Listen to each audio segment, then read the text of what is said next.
Hello, hope you're doing good. Welcome to Bedtime Stories for Kids. Today's story is about a little ordinary girl who became a princess. Sofia the First, Once Upon a Princess, written by Craig Gerber, illustrated by Character Building Studio and the Disney Storybook artists. Once upon a time, in the kingdom of Enchantia, there lived a little girl named Sofia. She and her mother, Miranda, didn't have much but the cobbler shop, but they were happy. One morning, Sofia and her mother went to the castle to bring King Roland a new pair of shoes. He and Miranda took one look at each other, and it was love at first sight. The couple married, and soon Sofia and her mum were off to the castle for a life they never could have imagined. Miranda lovingly greeted the king's children, Princess Amber and Prince James. Then she gave them each a pin she had embroidered with their family crest. King Roland placed a tiara on Sofia's head. "Welcome to the family." "I think it's going to take me a while to get the hang of things around here." Amber nodded. "Just follow my lead and you'll be okay." Sofia was grateful. Her new sister was going to help her learn everything she needed to know, or so she thought. At dinner that evening, Sofia counted 6 different forks by her plate. Silverware clattered to the floor as she picked up one fork, then another. King Roland could see it was going to take a while for Sofia to get used to her new royal life. He had a surprise to help her feel welcome. "We will be throwing a royal ball in your honor at week's end, and you and I shall dance the first waltz." Later on, Sofia went to her mum's room. "I don't know anything about being a princess, and I don't know how to dance. I'm going to trip, and everyone's going to laugh at me." Miranda smiled down at Sofia and assured her daughter she'd be fine, she just tried her best. Just then, they heard a knock at the door. It was King Roland, with a beautiful gift for Sofia. "It's a very special amulet, so you must promise to never take it off. Now you best run off to bed. You have princess school in the morning." Princess school? Sofia liked the sound of that. Maybe she could learn how to act like a real princess in times for the ball after all. As Sofia skipped back to her room, she bumped into Cedric. The royal sorcerer's beady eyes went straight to the amulet around Sofia's neck. It was the amulet of Avalor. The powerful charm Cedric had been trying to get for years. With its magic, he could overthrow King Roland and rule Enchantia. Cedric immediately began to scheme how he'd trick Sofia into giving it to him. The next morning, Sofia joined Amber and James for the coach ride to Royal Prep Academy. The headmistresses Flora, Fauna and Merryweather greeted her at the gates. At school, Sofia didn't need to worry about making friends. The other children liked her a lot, which made Amber jealous. She was used to being the popular one. Amber turned to James. "I think it's time Sofia took a ride on the magic swing."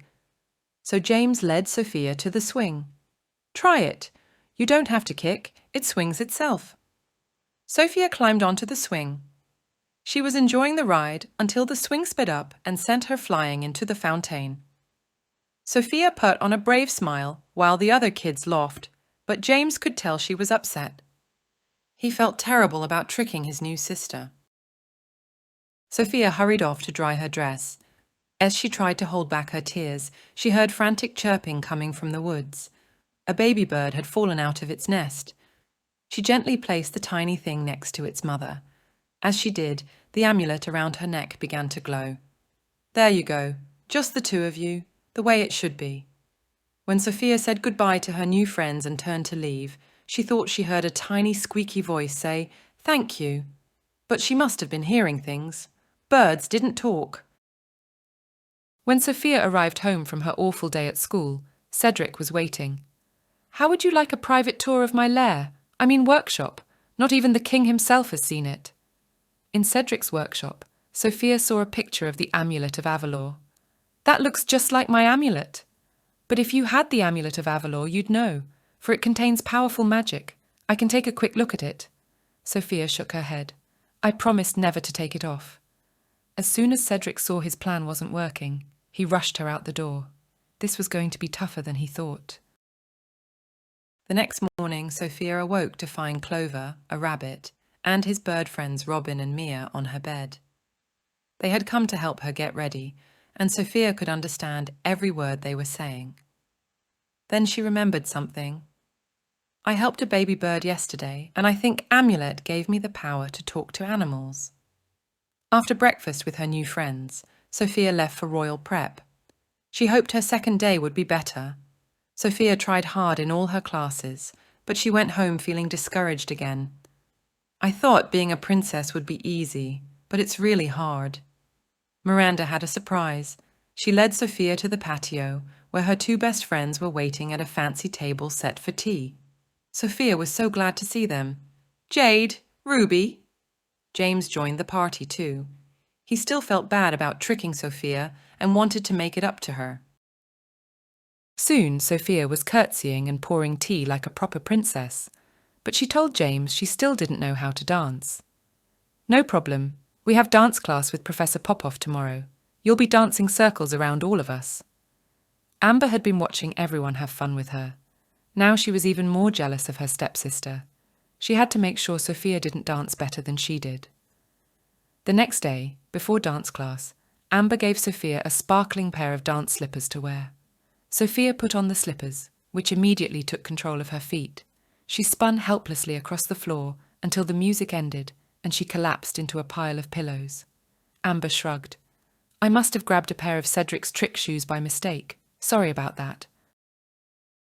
Sophia decided she couldn't chance another disaster at the ball. Princesses just didn't go crashing into things, so when they got home, she went to Cedric for help. I have just the spell for you. He gave Sophia magic words to say when the waltz began. Little did she know that the spell would put everyone to sleep and help Cedric steal the amulet. Soon it was time to get ready for the ball. Amber was admiring herself in the mirror when James came in. You gave Sophia the trick shoes on purpose. You're trying to ruin her ball because everyone likes her more than you, and after what you did today, so do I. James, come back. Amber went after him and accidentally tore her gown. How could she go to the ball now? Sophia stood in front of her own mirror and stared at herself in her fancy gown and glittering tiara. She felt like a real princess. For the first time that week, Sophia was actually looking forward to the ball. A little while later, everyone watched as King Roland proudly escorted a beaming Sophia into the ballroom. The orchestra began to play. It was time for the first waltz. Sophia confidently spoke the magic words Cedric had given her, Somnibus Populicella. Everyone instantly fell asleep, including Cedric. I must have said it wrong. Sophia ran out of the ballroom. It seemed as if ever since she had become a princess, she couldn't do anything right. Sophia sank to the floor and cried. A single tear fell onto her amulet and made it glow. Suddenly, a blue light appeared and transformed into Cinderella. Your amulet brought me here. It links all the princesses that ever were, and when one of us is in trouble, another will come to help. Why are you so sad, Sophia? Sophia told Cinderella about trying to use a magic spell to help her become a better princess. Cinderella smiled as she explained that she wasn't always a princess either. But she discovered that the people who truly cared about you didn't care which fork you used or how well you danced. Cinderella couldn't undo the spell, but she suggested that Sophia try to become true sisters with Amber, something she'd never been able to do with her own stepsisters. Perhaps all she needs is a second chance. Then Cinderella disappeared. Sophia went to Amber's room. I've done something terrible. She told her stepsister about the spell and then led her to the ballroom. When Amber saw her father, she gasped in shock. Sophia felt terrible. It's all my fault. Amber shook her head. No, Sophia. You wouldn't have needed the spell if I didn't give you those trick shoes. The girls realized that what they really needed was each other.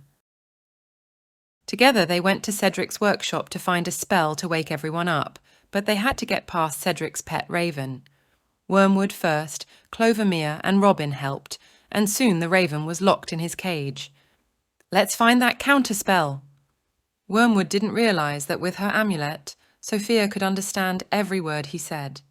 So Clover tricked him into revealing where the counter-spell book was hidden. Now Cedric's spell could be broken. Sophia and Amber were rushing to the ballroom when Amber remembered her torn dress.